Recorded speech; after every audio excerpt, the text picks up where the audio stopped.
grown up in Canada. We are still in the dark ages in terms of dealing with this problem. We think that by reassuring people and by just kind of glossing over the problems, that somehow it won't be a problem. And this is really dark age thinking. It's not enlightened thinking of any type. And that's what really upsets me about the situation in Canada.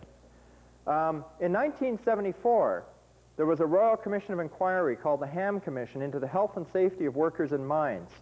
And the Ham Commission report blew the whistle on the incidence of lung cancer at Elliott Lake, and it pointed out that the Atomic Energy Control Board had known for more than 10 years, and in fact had received a recommendation more than 10 years earlier that the level of radiation in the mine should be cut to 1/3 of what it then was. And they had taken 10 years to implement this.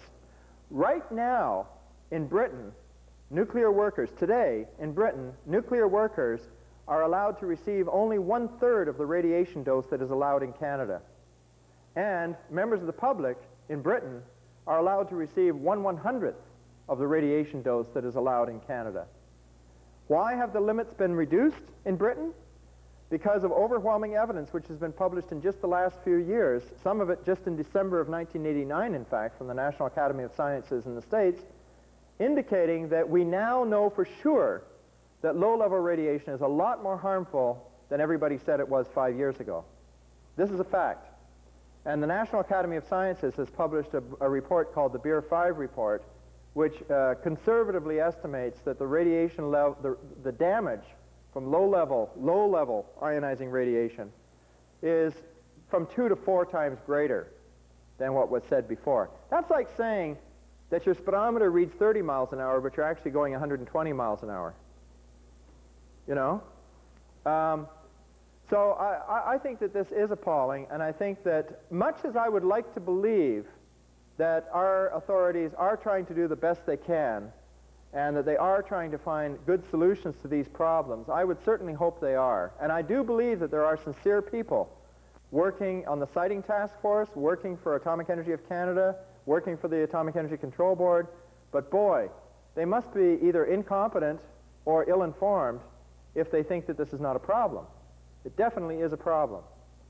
Now, how to deal with that problem is something else. If I give you, as a gift, 200,000 tons of radioactive sand and say, I want you to do a little job for me, could you stash this sand somewhere safe for the next 100,000 years? I'm not sure that we know how to do that. Do we know how to put 100,000 tons of sand in a safe place for 100,000 years? That's really a question. I don't think it's a foregone conclusion that we know the answer to that. In fact, so far, the efforts we've undergone to try and find an answer to that question have not been successful. I participated in 1977 in Saskatchewan in a Royal Commission of Inquiry called the Beta Inquiry into uranium mining in Saskatchewan. And that inquiry took place because they wanted to open a uranium mine in Saskatchewan called the Cluff Lake Uranium Mine. And the Cluff Lake Uranium Mine, the Cluff Lake Uranium deposit happened to be very rich. It was about 7% uranium, which compares with about 0.2% uranium at Elliott Lake. So it was like, 35 times richer. 500 times richer, yeah, okay, thanks. Then the 500 times richer than the Elliott Lake ore. Now what that means is that not only is there 500 times as much uranium, but there's 500 times as much of everything else. The radium, the polonium, and everything else. So the question is, what are you going to do with this waste, which is 500 times more radioactive than the waste from Elliott Lake? They said, no problem. We got the answer. What we're going to do is we're going to build large concrete vaults underground with real thick walls, and we're going to put the highly radioactive waste from Cluff Lake into these vaults. Then we're going to put a lid on top, which is impermeable, and then on the top of that we're going to build a dome, sort of like an igloo type shape, which will act as a watershed to keep water from getting into the vaults, and this will be made of some impermeable material which won't allow water through. And then we're going to bury the whole thing underground with a certain depth of soil on top so that it'll be safe for 100,000 years. Now, as it actually happens, once the mine got, so they got the go-ahead. And this sounded like a pretty impressive plan. But of course, once the mine goes ahead, they're not obliged to follow that plan. And in fact, what they decided was, since the price of uranium started dropping and has been dropping ever since, and by the way, it's at the lowest level that it has ever been in human history at the moment, outside of the time when there was no market for it at all. Right now, uranium prices are lower than they have ever been, which says something about the nuclear industry. But at any rate, what they decided was that because the price of uranium was dropping, it really is kind of expensive to do all this, and maybe there was an even better idea that we haven't thought of yet. So why don't we, for the moment, put them on the surface in concrete pots?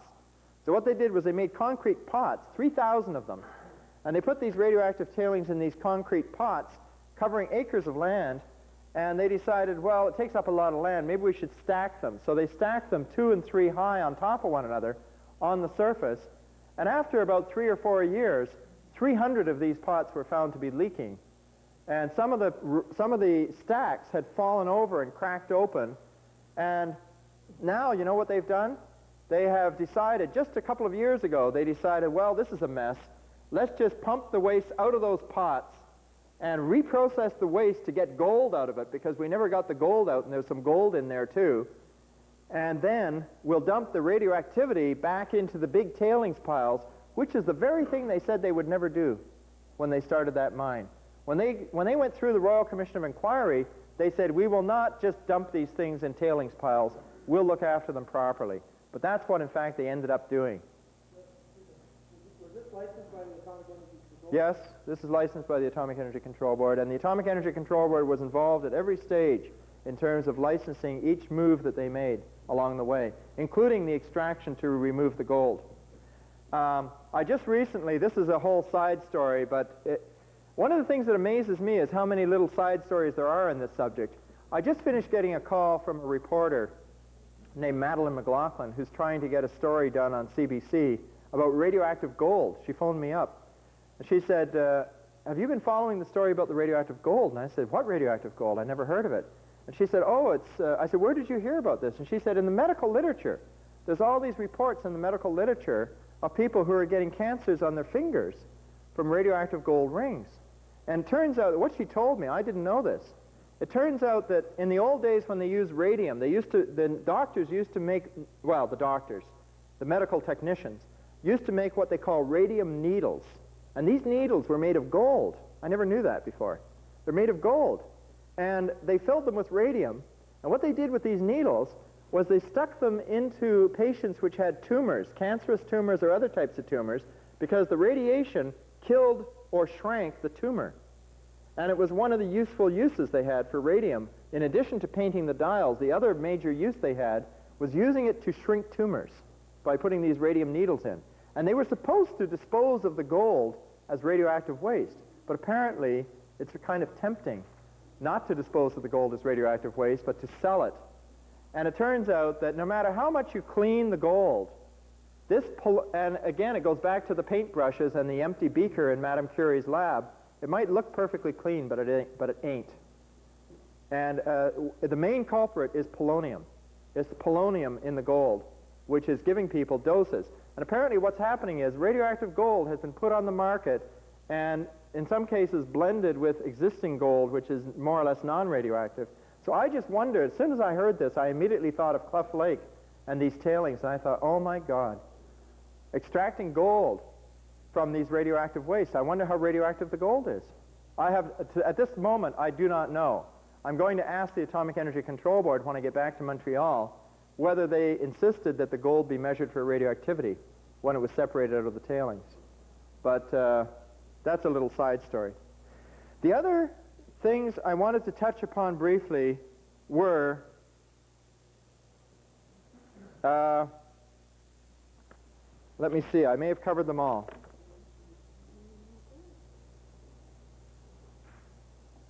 Oh yeah, just a few final closing remarks. And that is that personally I don't believe that we yet have the solution to waste disposal. In fact, not only waste disposal for radioactive materials, but for any materials. I don't believe that the human race has successfully disposed of anything yet. If you're talking by disposal, if by disposal you mean taking a permanently dangerous material and putting it somewhere safe for more than a century, I don't think that humans have ever done this successfully. I remember after World War I, they disposed of nerve gas by dumping it in the Black Sea.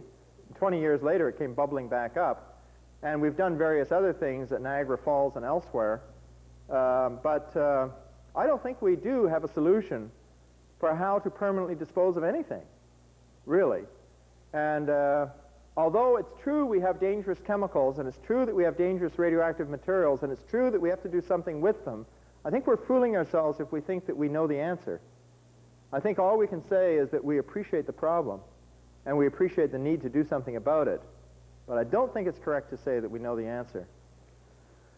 The other things I wanted to tell you is that there has recently been a series of very well-documented reports from Britain about incidences of leukemia around nuclear installations.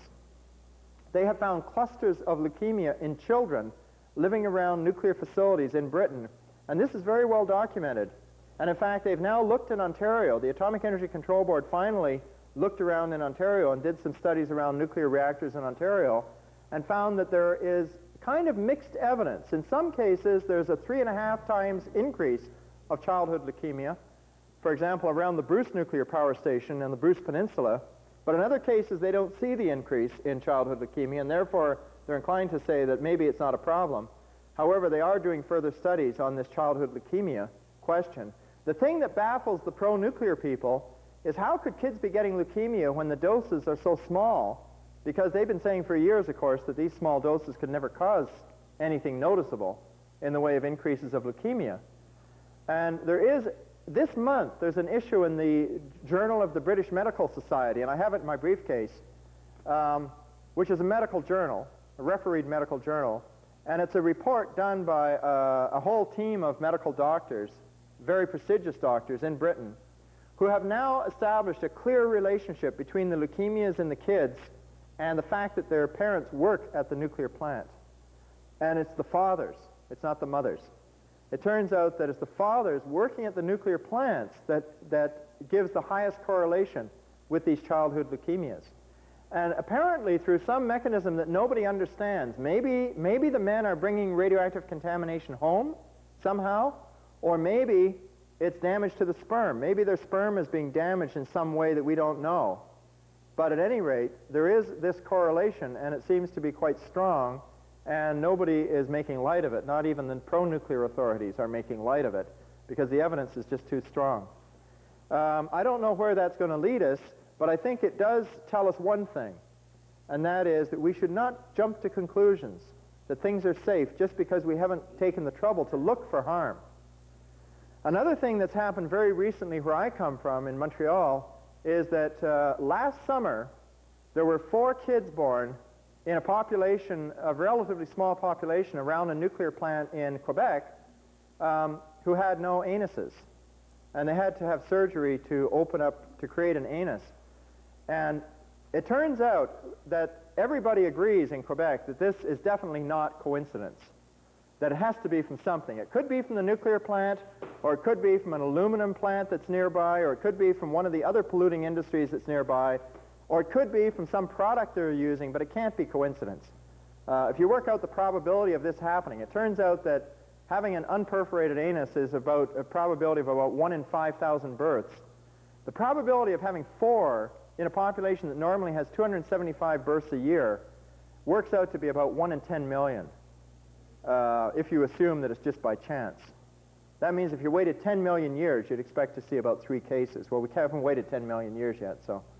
So I don't know what's going to happen there, but of course one of the suspects might be the nuclear plant and releases from the nuclear plant. And lo and behold, I turned to my friends in Ontario and I said, have you ever heard of anything like this? And a friend of mine living in Oshawa sent me a front page newspaper clipping from the Oshawa Times on February 22nd, 1990, from the union chief at Pickering nuclear station, who says that he's very concerned about the increase of birth defects. And that story came out before the story about the 4 kids. And he said that no fewer than 11 workers at Pickering have come to him and complained about birth defects in their families. And he says, why isn't anybody looking into this? How come there's no studies? Which is a very good question. How come there's no studies? As a matter of fact, these allegations of birth defects and childhood leukemias have been circulating by anti-nuclear people for decades. A lot of people have been saying over the years that power plants could be causing increased illness in the area. And what the nuclear authorities have done has said, no, no, it couldn't be. You obviously don't understand. It couldn't be the radiation because the radiation is far too low to cause those effects. Therefore, it's not necessary to do any studies, which is a silly argument, of course. But only now are they doing the studies. Only now are they actually looking at the populations living around these plants. Nevertheless, it is a fact that every CANDU reactor gives off large amounts of a radioactive substance called tritium into the environment every year. This is very well known.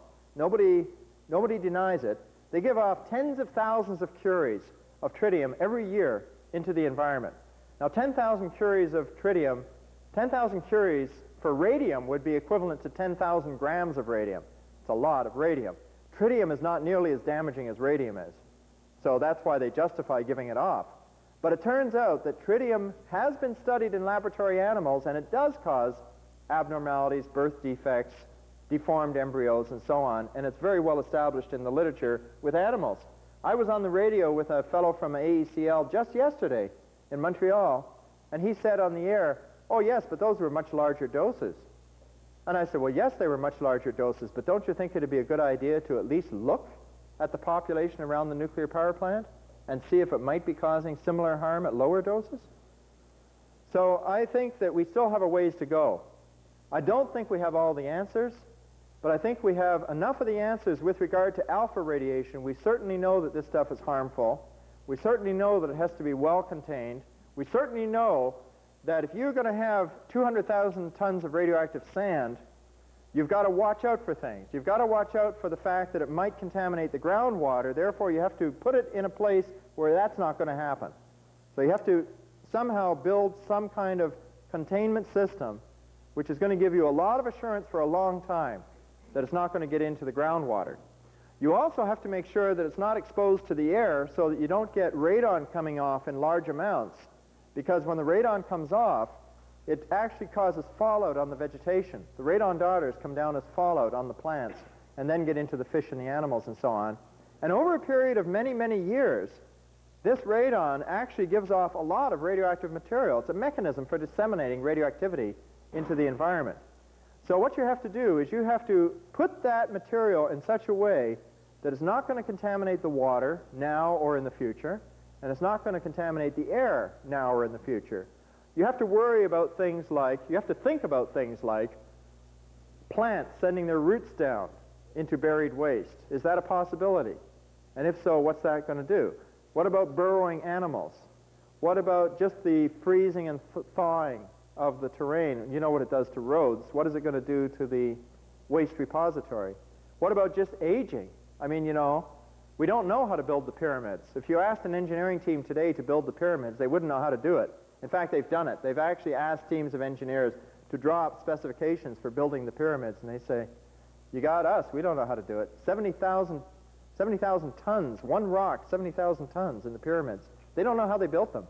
Anyway, they're only 5,000 years old. These tailings will remain dangerous for 80,000 years. That's longer than recorded human history. Do we know enough to build the structures that are going to last that long to contain this material? I don't think we have those answers. I do think we have a problem. I do think that problem has to be dealt with. I'm not sure that disposal is a useful concept yet. Maybe it'll be a useful concept when we learn how to do it. Thank you.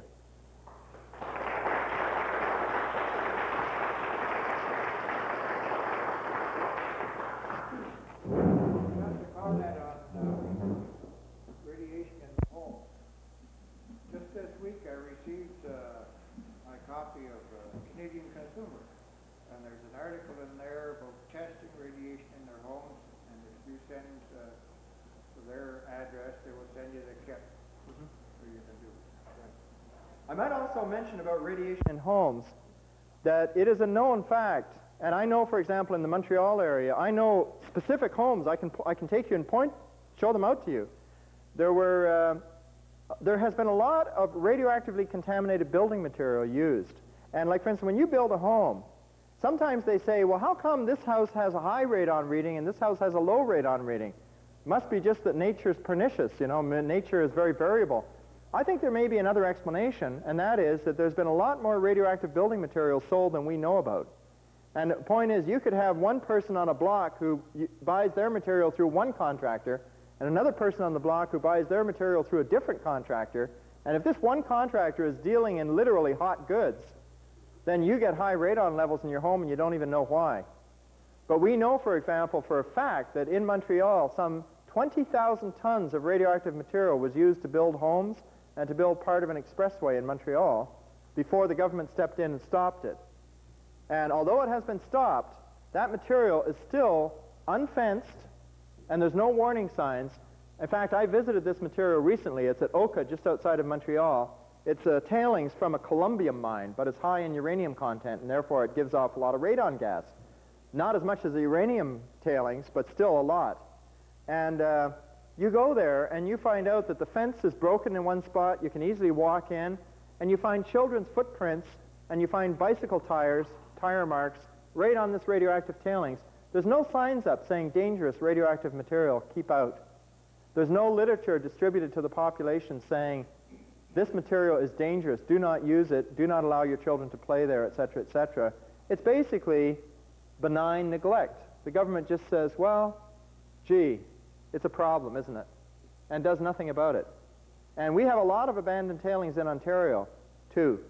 Uranium tailings, which are much more radioactive than these Oka tailings, which are right near the Trans-Canada Highway, and which are the Pronto tailings, for example, up near Blind River. It's just open, it's accessible, people go picking berries there, and there's no warning signs. So I think it is a scandal. And by the way, I must say that I personally have told every single energy minister, going all the way back to Alistair Gillespie, about this situation, and nobody has done anything about it in terms of really fencing this material and really putting good warning signs and even conducting perhaps some education in terms of warning people about not using this material.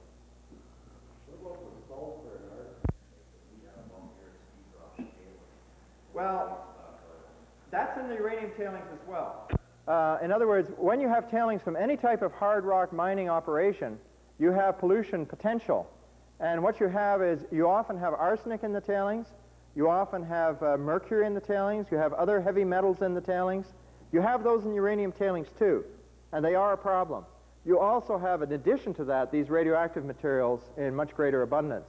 And it turns out that because of the fact that radioactivity gram per gram does a lot more damage than the chemical toxins, and that's why there's so much emphasis put on the radioactivity. But you're quite right, but that's not the only problem. There are other non-radioactive contaminants as well, and those are also hazardous.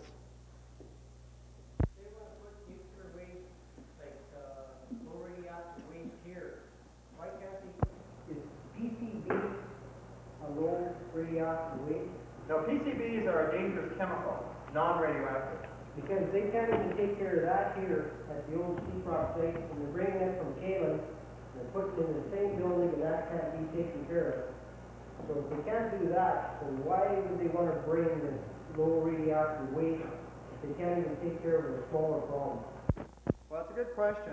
And another question I might ask as well is why are they allowing new uranium mines to be opened up in Canada, producing more of this stuff, without really dealing with the problem at the source? In other words, before spending so much, well, let's say, I'm not saying necessarily before, but even at the same time, why aren't they at the same time as trying to move the waste from Port Hope, why aren't they trying to correct the problem at its source by dealing with the problem right in the uranium mill? Now, for example, there are technologies which have been suggested to do this. Suppose that the uranium mining companies were told that it's illegal to mine uranium unless, you see, in order to mine uranium, what it means is you've got to crush up the rock and you've got to separate the uranium, right? By means of a leaching process, and acid leach is what they usually use in Canada for that. Well, if they're going to separate the uranium, why not make it a matter of law that at the same time they have to also separate the radium and the thorium? If they separate the uranium and the radium and the thorium out, then they have removed most of the radioactivity from the tailings, And the half-life of the tailings, instead of being 80,000 years, would only be 20 years. So in other words, after about a century or two, they would be relatively non-radioactive, which is a more manageable thing. You could imagine maybe keeping an eye on something for a century, much more than keeping an eye on things for 100,000 years. But they're not even doing that. So I question, if they're serious about cleaning up the environment, why don't they clean up the thing at the source, rather than allowing more of this stuff to be created, which is going to be more of a problem later on? Then what are they going to do with that material? Where are they going to put it? So I do think that that's a good question, and I think it reflects a deeper question, which is, are we really serious about cleaning up the environment, or are we just trying to deal with a politically embarrassing situation in Port Hope, Ontario? Yeah. Do you think that uranium should be mined at all? Well, personally, I think not. Now, as it happens, I think that we could do very well without uranium. That's my own personal view. Not everybody shares this view. Other people think that uranium is good stuff and that we should use it to generate electricity, for example. However, it so happens, as I mentioned to you, that uranium prices at the moment are the lowest they have ever been. Spot price for uranium at the moment is about $12 a pound, which is really very low. I believe that if you were logical about it, even if you were pro-nuclear, you would say, don't mine uranium now. It's too valuable. Why not leave it in the ground until at least the price goes up so that it makes it worthwhile to mine it? You know, if you really believe that it's going to be valuable in the future, then it doesn't make sense to dig it out when it's dirt cheap. Well, I mean, it's like having a business, and because the prices are so low you can barely make ends meet, you're selling it all off. Why don't you sit on it and wait till the price goes back up again? Personally, I believe that we would be well advised as a society to seriously think about phasing out of uranium completely. And the reason for this is really the following. There are only two uses for uranium. One of those uses is nuclear weapons, and I think that we're going to have to learn to live without nuclear weapons if we want to survive on this planet for a long time. And the other use of uranium is for nuclear reactors. And it turns out that nuclear reactors, in addition to producing the high-level waste, which is causing us so much problems, also produces plutonium, which can be used again in bombs. So in fact, even if you only use the uranium for peaceful purposes, people can come along later and use the spent fuel for military purposes. So my personal belief is that we would be well advised to think seriously about phasing out of nuclear power, which is now going on in Sweden, and more recently we've discovered that it's happening in Britain now. That Britain is phasing out of nuclear power, not by design, but by default. You know what happened in the fall, eh? Margaret Thatcher privatized the electricity industry in Britain. And when it came time for people to buy the nuclear reactors, because they were selling off the whole electricity industry in Britain, privatizing it. And when it came time to sell the nuclear reactors, nobody wanted to buy them. And the government, because